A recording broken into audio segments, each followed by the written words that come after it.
रसूल गिरामी लोगों की हिदायत के लिए दो चीजें छोड़ के गए, एक कुरान और दूसरे अहले बैत अतहार। यजीद मिंबर पे बैठा, सबसे पहले कुरान का इनकार किया ये कहते हुए कि लअबत हाशिम बिल मुल्क फला खबरुन जा वला वह्युन नज़ल। बनी हाशिम तो हुकूमत के साथ खिलवाड़ कर रहे थे, ना कोई वही नाजिल हुई, ना कोई कुरान की आयतें नाजिल हुई। एक इनकार यजीद का कुरान से हुआ, इसने हिदायत के एक दरवाजे को अपने गुमान के मुताबिक बंद कर दिया।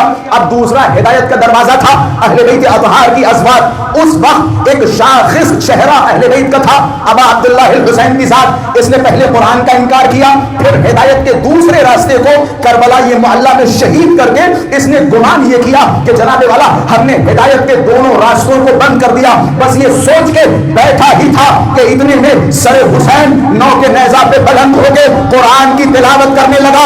यजीद को बताने लगा, ऐ यजीद तुम मुतमईन ना होना, कुरान भी जिंदा है, हुसैन भी जिंदा है।